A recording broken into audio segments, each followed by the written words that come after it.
1년 신앙의 여정을 쭉 걸어가면서 어느 특정한 시기에는 좀 더 집중적으로 예배하고 또 기도하고 또 하나님과의 관계에 신경을 써야 합니다. 그래야 우리 그리스도인의 신앙이 느슨해졌던 것이 다시 한번 좀 긴장을 하고 또 하나님과의 관계에 내 삶에서 옆으로 밀려났던 것을 다시 한번 중심에 놓고 그러죠. 2000년 기독교 역사에서 그런 특별한 기간이 대표적으로 둘입니다. 부활주일 되기 전 40일, 바로 사순절. 우리가 지금 사순절을 걸어가고 있죠. 사순절의 제일 마지막 주간은 바로 고난주간. 그리고 이 고난주간에 그리스도인은 특별하게 기도했고 또 금식도 했고 또 고난주간 수요일 그리고 금요일, 이거는 거룩한 수요일 또 금요일 해가지고 특별히 모여서 기도를 했습니다. 자, 첫 번째가 사순절이면 또 하나가 대림절입니다. 그러니까 크리스마스가 오기 전 4주일, 그거를 대림절 주일로 지키면서 그러면서 다시 한번 우리의 신앙을 성찰했죠. 이번 주간에 고난주간 하나님께서 특별 새벽 예배, 우리 꿈새 사순절에 큰 은혜를 주시기를 바라고 또 성도 여러분들이 다시 한번 하나님 앞에서 내 자신의 신앙을 성찰하는 축복의 시간 되시기를 주님의 이름으로 권면합니다. 오늘은 종려주일입니다. 2000년 전에 이 땅에 사셨던 예수 그리스도께서 바로 오늘 예루살렘 성으로 입성하신 날이죠. 예루살렘 성으로 입성하실 때 많은 사람들이 종려나무 가지를 들고 환호를 했고 또 그 나뭇가지를 바닥에 깔고 자기들의 겉옷을 길에 펴고 이렇게 환영해서 그래서 이제 종려주일 이렇게 이름을 붙이죠. 그런데 종려주일 예수님께서 예루살렘 성에 들어가시는 그 장면 중에서 21장 10절을 보면 이렇게 기록되어 있습니다. 예수께서 예루살렘에 들어가시니 온 성이 소동하여 이르되 이는 누구냐 하거늘. 여러분 그 상황을 한번 생각을 해보세요. 예루살렘 온 성이 소동했다 그랬죠. 어떤 사람들이 그 상황 속에 있었을까요? 얼른 우리가 금방 눈에 들어오는 게 많은 군중들이 거기 있었죠. 예수님의 제자들 또 예수님을 늘 따르던 신실한 사람들이 또 예수님을 모시고 예루살렘 성으로 들어갔을 것입니다. 그런데 바리새인과 사두개인들, 그 당시의 종교 권력자들, 그 사람들도 예의주시하고 있었을 것입니다. 예수님은 그 당시에 아주 잘 알려진 분이었고 또 당시의 종교 권력자들, 사두개인들 또 바리새인들의 입장에서 보면 이 사람이 아주 위험한 인물이었거든요. 예수님이 예루살렘에 들어오신다는 정보는 벌써 그들에게 들어갔고 그래서 그들이 그들의 사람들을 감시하게 했고 또 이렇게 저렇게 조치를 했을 것입니다. 그리고 수많은 사람들이 예수님이 들어오시는 이제 그 길에 서가지고 다윗의 자손으로 오시는 구세주 환호하면서 예수님을 맞이했습니다. 그런데 그 예루살렘 입성할 때 거기에 어떤 사람들이 또 있었을까? 한번 구체적으로 성경에 나오는 인물들 몇 사람을 생각해 보려고 그래요. 아리마대 사람 요셉, 이 사람이 거기 있었을까요? 거의 확실하게 있었을 것입니다. 예수님께서 그 주간 금요일에 십자가에 달려 돌아가시고 운명하셨을 때 총독 빌라도에게 가서 예수님의 시신을 나에게 주시오, 내가 무덤에 모시겠습니다 했던 사람이 아리마대 사람 요셉, 예수님의 숨은 제자지요. 당연히 그 자리에 있었을 것입니다. 니고데모가 거기 있었을까요? 예, 분명히 있었을 것입니다. 요셉과 니고데모는 산헤드린 의원이었고, 니고데모도 밤중에 예수님을 찾아와서 진리의 가르침을 듣죠. 요셉과 니고데모 그 자리에서 예수님이 오시는 것을 환영했을 것입니다. 중요한 두 사람을 한 번 더 얘기해 볼까요? 예수님이 금요일에 십자가를 지시고 가실 때 워낙 철야 재판 받으시고 채찍에 맞고 기력이 쇠진해서 그 무거운 십자가를 제대로 지고 갈 수가 없었습니다. 로마 군인들이 그 주변에 둘러있는 사람 중에서 구레네 출신, 저 북아프리카 지역이죠. 거기에 출신 이 시몬을 끄집어내가지고 그래서 네가 좀 이 십자가를 지고 가라 그랬습니다. 구레네 시몬이죠. 성경의 다른 기록을 보면 이 구레네 시몬 그리고 그의 가족은 이게 아마 계기가 됐겠죠.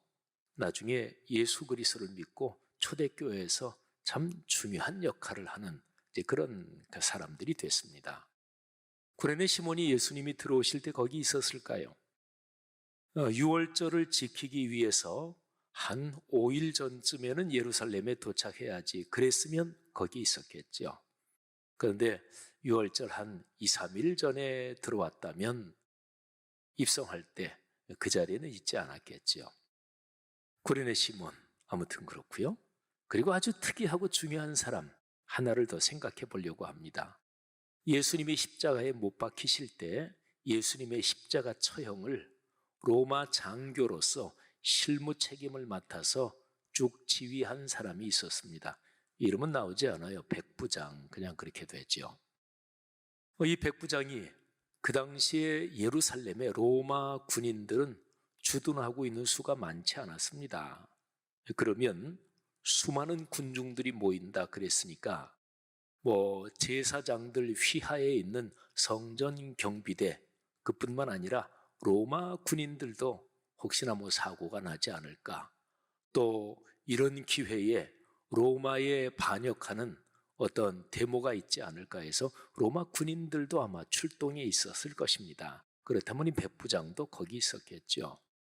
그런데 마가복음이 전하는 예수님의 이야기에 따르면 마가복음 전체 기록에서 진짜 진실한 깨달음을 가지고 예수 저분이 하나님의 아들이시다 이렇게 처음으로 고백한 사람이 성서신학자들이 마가복음을 연구하면서 그는 바로 예수님의 처형을 지휘했던 이 백부장이다 이렇게 이제 해석을 하죠.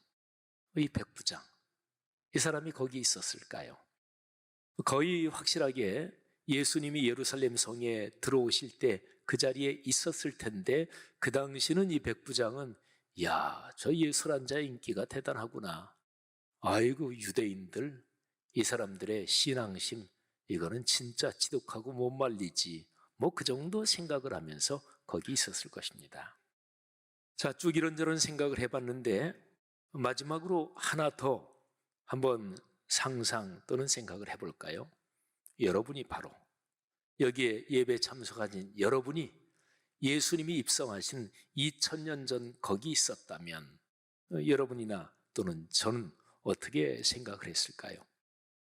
지금의 우리의 신앙, 우리의 생각을 그대로 가진 채 2000년 전으로 많이 돌아가서 종려 가지나무 흔들며 온통 환호하는 가운데 예수님이 들어오시는 그 자리에 우리가 있었다면 우리는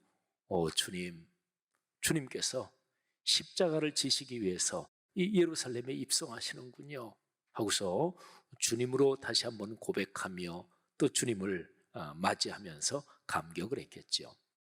우리가 만일에 그 자리에 있었다면 우리는 예수님을 나의 주님, 나의 구세주 이렇게 고백했겠죠. 자, 그러면 오늘 제 설교의 지렛대는 여기에서 출발합니다. 우리가 2000년 전에 예루살렘 성에 입성하시는 그 예수님을 주님, 또 그리스도, 세상의 구세주라고 부르고 그렇게 고백한다면 우리는 분명하게 알 수 있는 사실이 있습니다. 종려주일 예루살렘 성에 입성하시는 예수님의 목적지는 십자가였습니다. 그리고 그 십자가 사건, 그러니까 십자가의 죽음과 부활로 인류의 죄가 해결되고 그리고 죄와 사망의 권세가 결정적으로 꺾이죠. 바로 그 사건으로 여러분과 제가 죄와 사망의 권세, 사탄의 권세에서 놓여나서 우리는 하나님의 자녀가 된 거죠. 자, 여러분 2000년 전 이 예루살렘 성에 입성하시는 그 예수님을 보면서 나의 주님 그리고 나의 주인이십니다. 하나님이십니다. 이렇게 고백한다면, 그리고 그게 분명히 맞다면, 그러면 예수님께서 가지고 계셨던 평생 소원이 여러분과 저에게도 중요한 것이 되어야 마땅합니다. 자, 오늘 제 설교의 제일 중요한 요점이 바로 이것입니다. 여러분이나 제가 예수님을 주님, 나의 구세주, 나의 주인 이렇게 고백하는 게 분명하다면, 그러면 주님께서 중요하게 생각하는 관심사는 여러분과 제게도 중요해야 되는 거죠. 너무나 당연하죠. 그런데 만일에 어떤 분이 예수님을 주님 이렇게 고백하면서 주님께서 중요하게 생각하는 것, 나는 그거 별로 관심이 없다, 만일이 그런다면 예수님을 주님이라고 고백하는 게 빈말이고 또는 종교적인 그냥 형식일 뿐이고 이런 거겠지요. 여기에 계시는 여러분과 저 모두 다 예수님을 진지하게 나의 주님, 세상의 구세주로 고백하는 줄 믿습니다. 그렇다면 주님의 가장 중요한 관심사, 말하자면 그분의 평생 소원 이렇게 한번 표현해 본다면 그거는 여러분과 저에게 중요한 일이 되어야 마땅합니다. 여러분이 사랑하는 어떤 사람을 생각해 보세요. 영화 같은 데 보면 이런 게 나오죠. 전쟁터에서 어떤 군인이 전사합니다. 근데 숨이 넘어가면서 그러면서 옆에 있는 자기 동료한테 자기 품에 있는 어떤 소중한 물건을 꺼내주면서 이거를 꼭 내 아내에게 전달해 주시오. 그러면 이제 그거를 받아가지고 군인이 이제 전쟁터에서 본국으로 귀환해서 그 죽은 자기 동료의 아내를 찾아가서 그 상황을 전하며 이게 남편이 남긴 전달해 달라고 하는 유품입니다. 뭐 그런 비슷한 영화는 많지요. 어떤 사람이 세상을 떠나면서 이게 내 마지막 평생 소원이다. 내가 이거를 위해 살아왔는데 근데 아쉽게도 내가 이거를 완성하지 못하고 내가 이거를 충분히 하지 못하고 세상을 떠나게 됐는데 이거를 꼭 좀 부탁합니다. 뭐 사랑하는 가족이든 아니면 친구든 내가 가까운 사람, 어떤 사람이 나에게 그런 얘기를 한다면 우리는 그거 진지하게 듣고 그래요. 걱정 마세요. 우리 천국에서 다시 봅시다. 내가 말씀하신 거 꼭 내가 그렇게 유념하고 내가 지키고 내가 당신이 못다한 거 내가 하겠습니다. 여러분, 예수님한테 평생 소원이 무엇일까요? 예수님께서 지상명령이라고 우리가 보통 부르는 그런 명령을 마태복음 28장 맨 마지막에서 주셨습니다. 지상명령은 이를 지자, 윗상자, 최고상자, 그래서 지상명령이니까 예수님께서 주신 모든 말씀 가운데 가장 중대한 그리고 가장 최종적인 절대명령, 이런 뜻이 바로 지상명령이지요. 근데 이 명령이 너무너무 중요하기 때문에 예수님께서는 이 명령을 하시면서 거기에 아주 중요한 장치를 앞뒤에 해놓으셨어요. 여러분, 세상에서 중요한 일은 그 일을 하기 전에 그 일이 무지무지하게 중요하다, 그렇기 때문에 적절한 장치를 합니다. 18절 예수님께서 이렇게 말씀하십니다. 하늘과 땅의 모든 권세를 다 하나님 아버지께서 내게 주셨다. 내가 하늘과 땅의 모든 권세를 다 가졌다. 자, 이게 앞에 18절 무지무지하게 엄중한 얘기고 그리고 엄청난 얘기잖아요.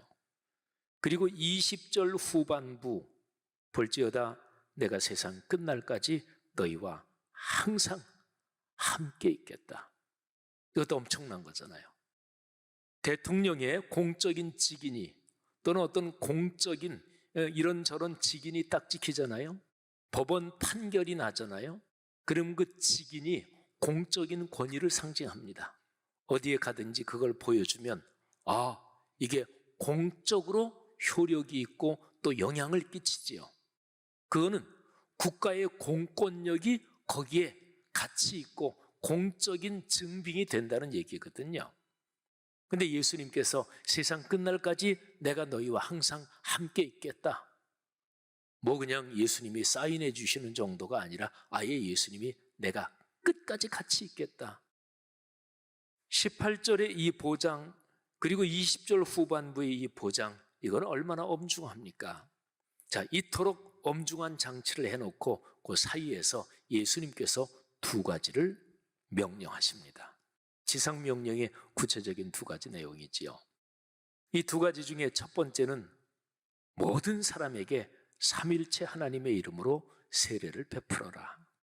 그리고 두 번째는 내가 너희에게 분부한 모든 것, 이 표현을 두 글자로 바꾸면 말씀을 가르쳐 지키게 하라. 말씀이 삶이 되게 하라. 두 가지 명령을 주셨어요. 근데 이 두 가지 명령을 실천하면서 그렇게 세례를 받고 말씀이 삶이 되도록 그렇게 인생 여정을 걸어가는 그 사람을 가리켜서 제자라고 합니다. 예수님께서 너희는 가서 모든 민족을 제자로 삼아서 그래서 그 두 가지를 해라 말씀하셨으니까. 그런데 여러분, 예수님께서 그렇게 제자를 만들어라, 구체적인 거는 세례를 베풀고 말씀이 삶이 되게 해라, 말씀을 묵상하며 살도록 해라, 이 두 가지인데 예수님 당시에 하나님을 믿는 사람들이 많았죠. 뭐 예수님하고 늘 충돌했던 바리새인들 또 사두개인들, 하나님 신앙 가진 사람들이고, 또 유대인들은 뭐 유대 사회는 전체가 다 하나님 신앙 그 안에 존재하는 사회였죠. 그런데 예수님이 보기에 그들이 참된 신앙인들이 아니었습니다. 아주 많이 망가진 사람들은 바리새인 사두개인들 지도자들 중에서 하나님 신앙을 빌미로 자기 개인적인 이익을 취하는 탐욕에 가득 차 있었고, 또 사람들 중에서도 하나님 신앙, 우리 유대인들이 전통적으로 그런 신앙을 가지고 있지만 솔직히 나는 하나님 신앙에 진지하게 관심이 없고 그냥 하나님 신앙 적절하게 이용해서 나하고 내 가족에 유익이 되면 된다, 이익이 되면 된다, 이런 사람도 있었을 테고, 말하자면 하나님을 믿는 신앙인들이 많았지만 참된 신앙인이 예수님 보기에 별로 없었던 거예요. 그러니까 모든 민족을 제자로 삼아라, 이 얘기는 참된 신앙인이 되게 해라, 이런 얘기죠. 사랑하시는 여러분, 오늘 이 마태복음 28장 18절부터 20절 말씀을 이렇게 묵상하면서 여러분과 저 우리의 삶에 대해서 한번 생각을 해보고 성찰을 해보십시다. 신앙인으로, 그리스도인으로 인생길을 걸어간다는 것은 무엇일까요? 자, 말씀드린 대로 이게 예수님의 평생 소원이에요. 예수님의 지상명령이라고요. 그리고 이거는 예수 그리스도 그분만이 아니고, 우리가 보통 삼일체 하나님 그러는데 창세 이래 모든 시간의 흐름, 존재의 흐름에서 삼일체 하나님의 간절한 소원이에요. 하나님이 창조하신 세상이 아름다웠잖아요. 그런데 망가졌어요. 뭐 때문에? 죄 때문에. 그리고 죄 때문에 사망이 세상에 들어왔어요. 하나님께서 그 죄와 사망, 이거를 해결하시려고 하는데 죄가 들어온 까닭이 중요합니다. 하나님의 말씀에 순종하지 않은 거예요. 그러니까 창조의 주권자 그분의 뜻, 그분의 말씀을 어긴 거예요. 말씀을 대놓고 충돌한 거예요. 그러니까 말씀을 어긴 것, 이게 죄의 본질이고, 그렇게 범죄했고 그래서 사망이 들어왔고 세상은 참 험난하게 그렇게 죄악이 가득하게 됐습니다. 하나님께서 이거를 해결하시려고, 그러니까 말씀을 어긴 게 죄니까 이거를 해결한 방법은 말씀에 순종해서 사는 길을 보여야 되는 거죠. 그래서 하나님이 모세에게 말씀을 주셨고, 그래서 하나님이 그 이전에 아브라함을 부르셨고, 그래서 예언자들, 선지자들을 통해서 계속해서 권면했어요. 그 중심은 한 가지입니다. 하나님의 뜻에 순종하며 살고, 창조의 주권자, 이 세상을 창조하시고 사랑하시는 그분이 모든 세상 피조물, 특별히 사람의 복을 받고 살기를 원하신다. 그런데 그 길이 하나님의 거룩한 진리의 말씀에 그 길로 걸어가는 데 있다. 이거거든요. 근데 안 돼요. 해도 안 돼요. 이게 좀 표현이 좀 이상한데 우리가 이해하기 쉽도록 제가 표현합니다. 하나님이 해도 안 되니까 마지막 최종 이런 결정을 내리십니다. 안 되겠다. 내가 직접 내려가야 되겠다.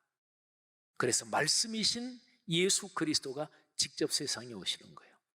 그리고 예수 그리스도만이 아니라 삼위일체 하나님의 한 위격이신 성령 하나님이 아예 짐을 싸들고 세상으로 이사 오셔서 우리 사람들 속에 살기 시작하셨어요. 그게 2000년 전에 오순절 성령 강림 사건이에요. 그러니까 삼위일체 하나님께서 강력하게 역사하신 그 삼위일체 하나님의 오랜 소원, 간절한 소원, 지상 명령, 이게 이거란 말이에요.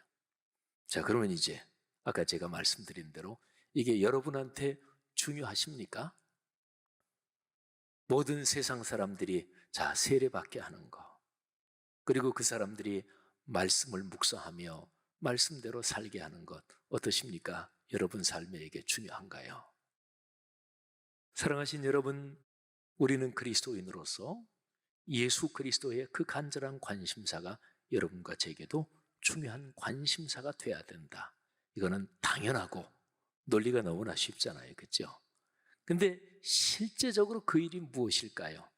네, 그게 바로 공예배의 자리를 귀하게 여기고, 그리고 말씀을 내가 묵상하며 말씀을 묵상하는 소그룹에 같이 참여해서 말씀을 서로 나누고 우리 서로 위하고 격려하면서 그러면서 인생길을 걸어가는 거예요.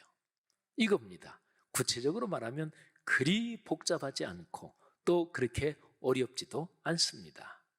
사랑하신 여러분, 만일에 우리 그리스도인 중에 누가 가만히 이 얘기를 듣고 속으로 아유, 사실은 저는 솔직히 세례를 베풀어라, 말씀 묵상하며 말씀대로 살아라, 거기에 별로 사실은 관심이 없습니다. 그냥 하나님께서 내가 원하는 거 좀 들어주시기만 하면 나는 그걸로 됩니다.